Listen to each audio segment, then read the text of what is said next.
यह कहानी उस समय की है जब भारत और पाकिस्तान एक देश हुआ करता था और तब ये दोनों देश विभाजित नहीं हुआ था। तब चिनाब नदी के किनारे तख्त हजार नामक गांव में राजा जनजाति के जाट परिवार में एक लड़के का जन्म हुआ।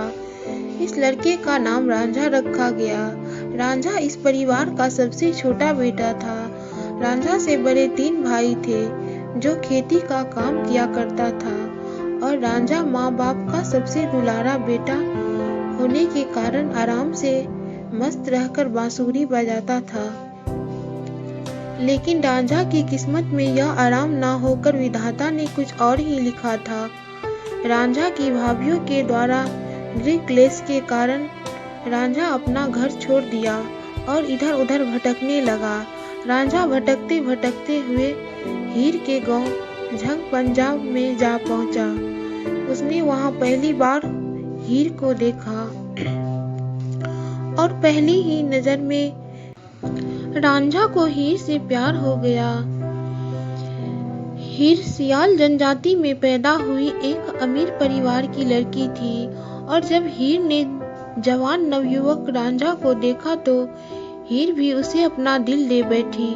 हीर नहीं चाहती थी कि रांझा उसे छोड़कर कहीं जाए और इसलिए हीर ने रांझे को अपने पिता से कहकर गाय भैंस चराने के काम पर लगवा दिया और साथ ही साथ हीर और रांझा छुप छुप कर मुलाकात करने लगे। लेकिन वो कहते हैं ना कि ये इश्क नहीं आसान, बस इतना समझ लीजिए कि आग का दरिया है और डूब कर जाना है।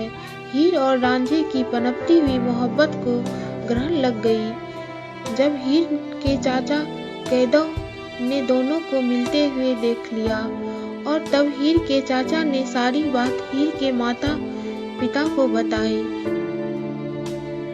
यह खबर सुनने के बाद हीर के माता पिता ने हीर का विवाह सैदा खेरा नामक युवक से हीर की मर्जी के खिलाफ कर दिया।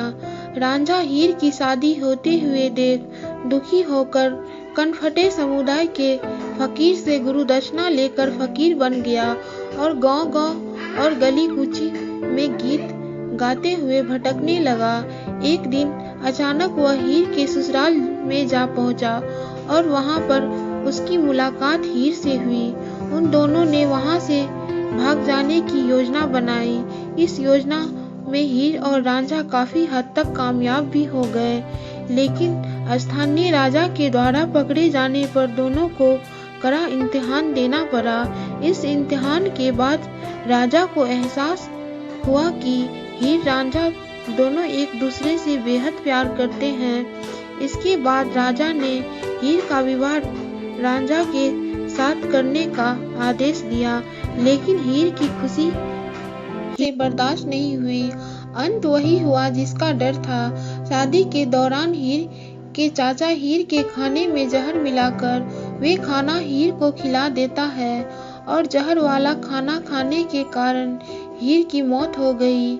जब ये बात रांझा को पता चली कि हीर इस दुनिया में नहीं है तो उसने भी उसी जहर वाले खाने को खाकर खुदकुशी कर ली और इस कहानी का अंत भी बाकी प्रसिद्ध प्रेमी कहानियों की तरह बेहद दुखद हुआ। आज भी हीर रांझा की माजरा झंग पाकिस्तान में मौजूद है और वहाँ आज भी लाखों प्रेमी प्रेमिका अपने मन में सुखी जीवन की कामना लिए वहाँ जाते हैं। तो दोस्तों, आज की स्टोरी आपको कैसी लगी हमें कमेंट के माध्यम से ज़रूर बताइएगा और साथ चैनल को सब्सक्राइब कीजिए, बेल आइकन को प्रेस कीजिए ताकि मैं जब भी इस तरह का वीडियो लाऊं तो वो सबसे पहले आप देख सके और दोस्तों के साथ शेयर कीजिए ताकि हम इस तरह का वीडियो बनाते रहें।